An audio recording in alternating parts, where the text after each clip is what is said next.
Hello there, friends. My name is Eladrium, and welcome back to Bedrock. And I hope that you enjoyed that quick little time-lapse intro. Trying something a little bit different today. Not walking into bushes. We are trying to get a ton of stuff done today, and it's starting with this beautiful portal area. Yes, I have finally decided to build our nether portal here near our base. Let me get rid of the skeleton real quick. He's in the way. And this nether portal area, I think it just has turned out fantastic. I love the way it looks. I love how it all kind of fits together. I love this border of azalea trees. I think probably the only thing it's missing is just a little bit more color.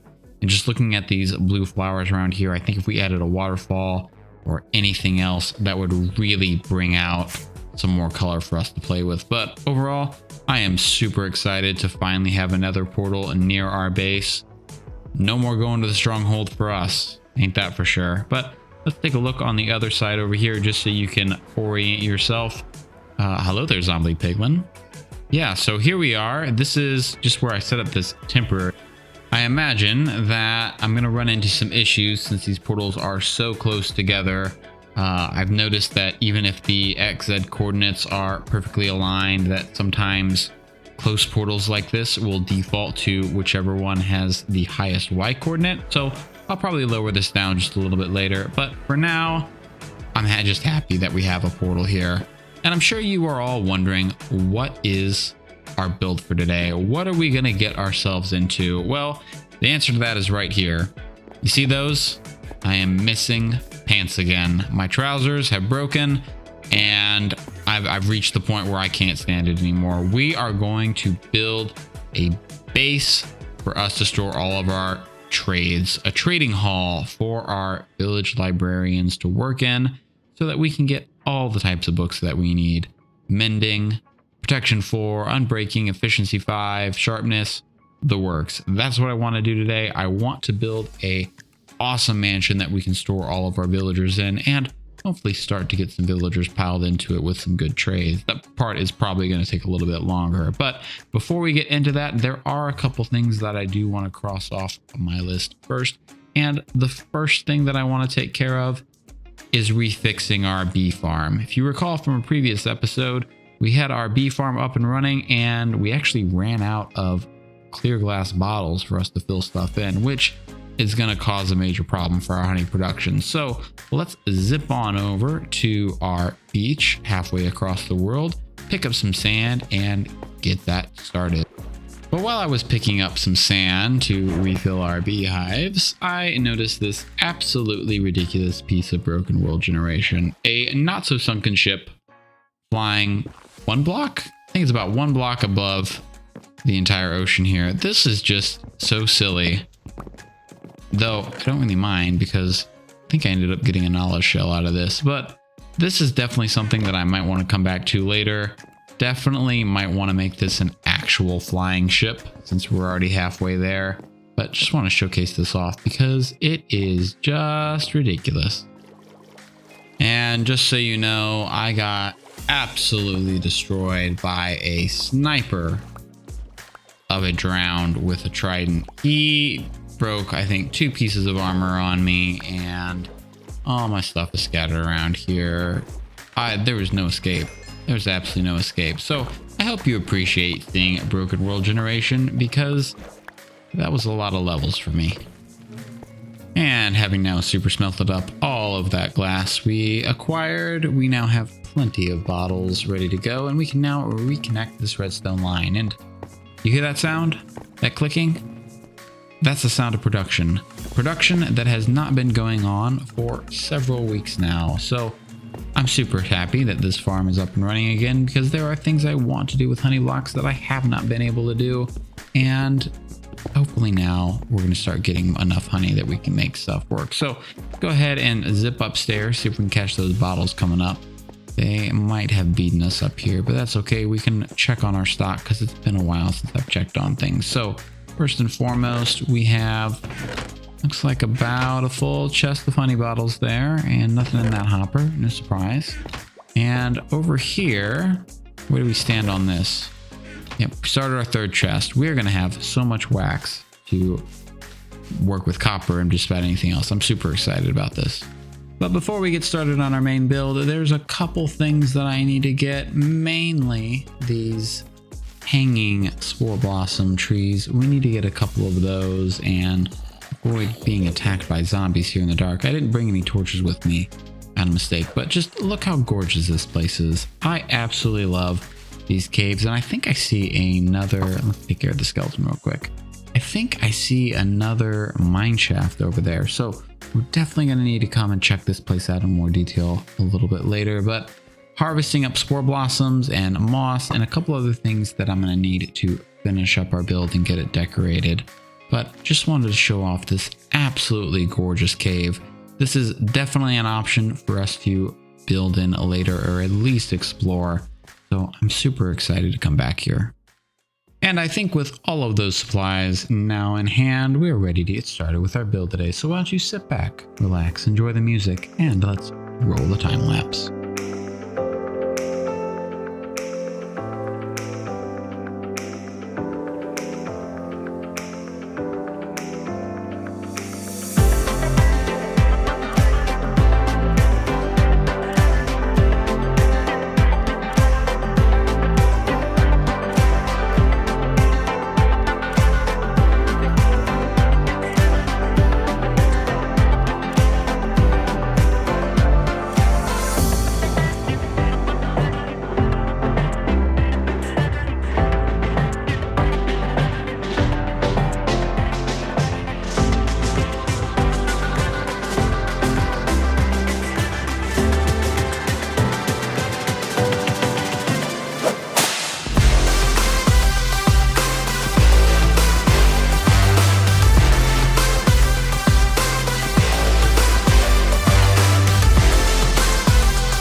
And with that, we are finally done building this absolutely gorgeous mansion behind us here. This build took an extremely long time to make. I think when I was making this time lapse, there was about 14 hours worth of footage, and albeit I'm not the fastest builder, but that is still a very long time, especially when you only have a limited amount of time to make these videos. So I hope that you really enjoyed this mansion. I had an absolute blast making it.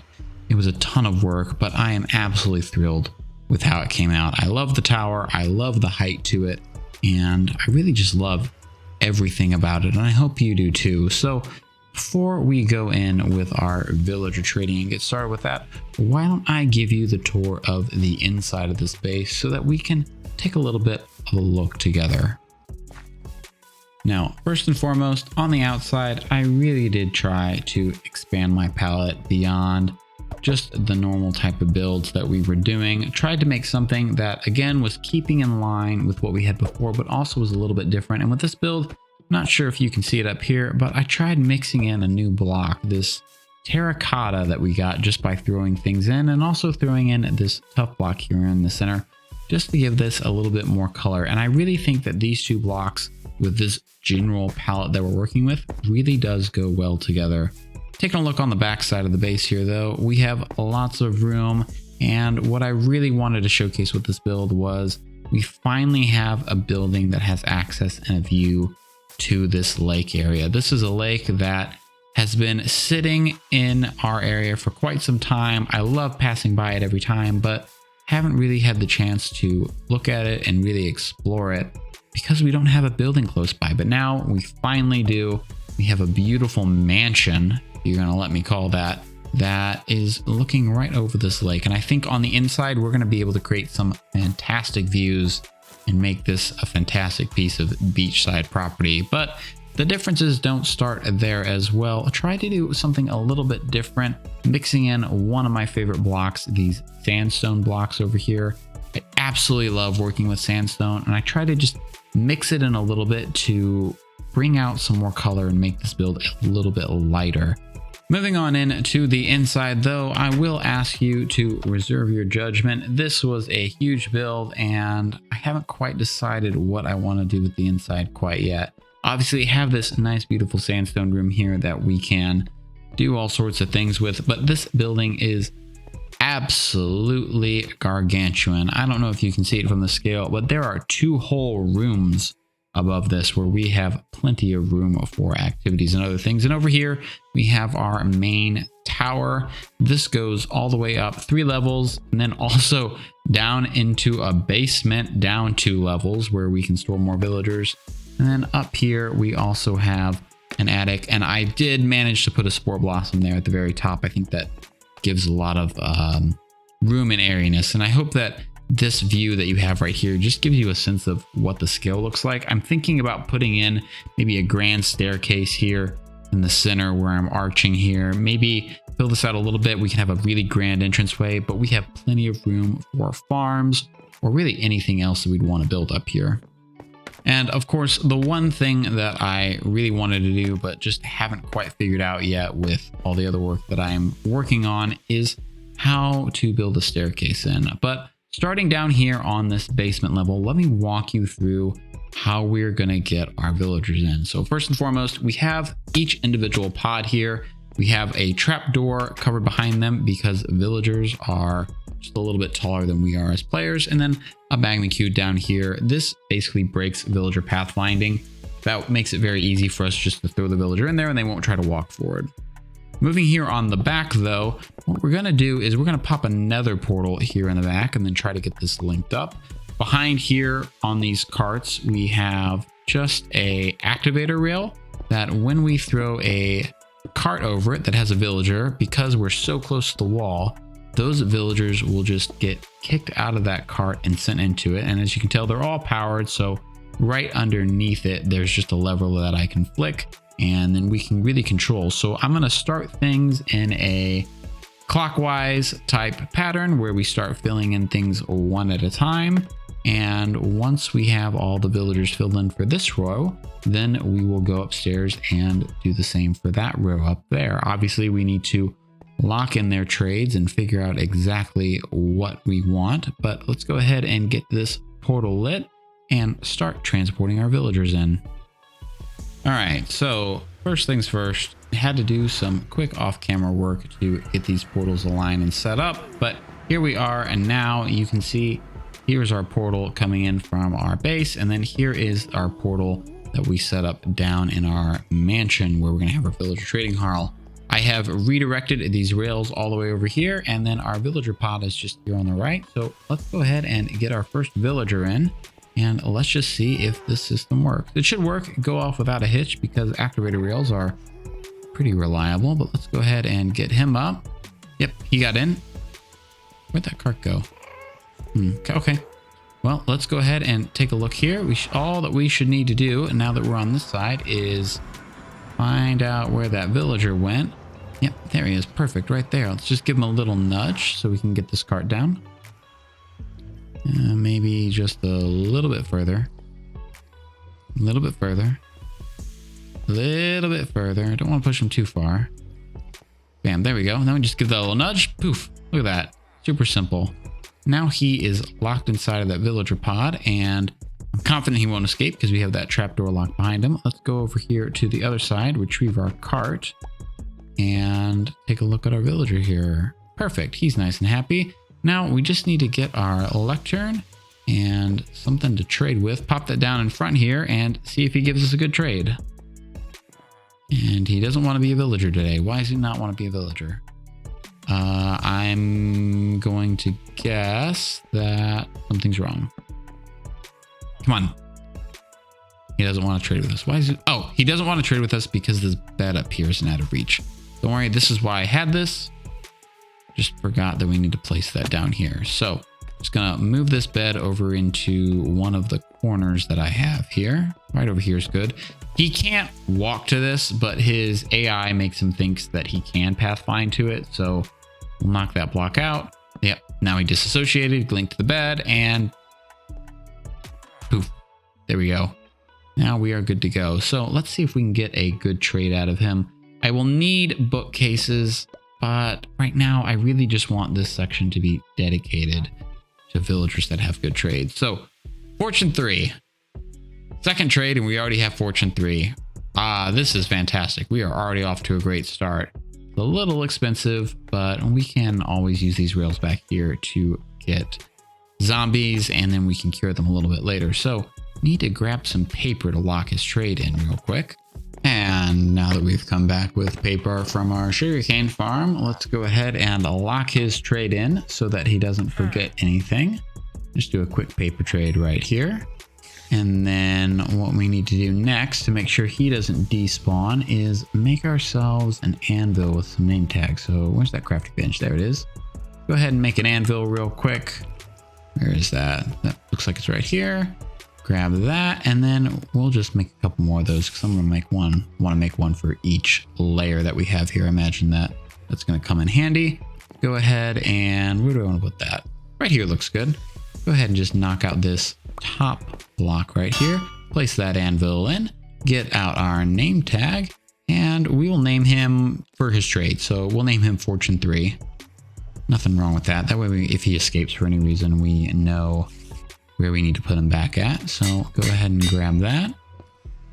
Slap that name tag on him. And let's just put a sign over here on this chest. Call it Fortune 3. And our first trade is now locked in. And it's that simple. We just have to repeat that 27 more times.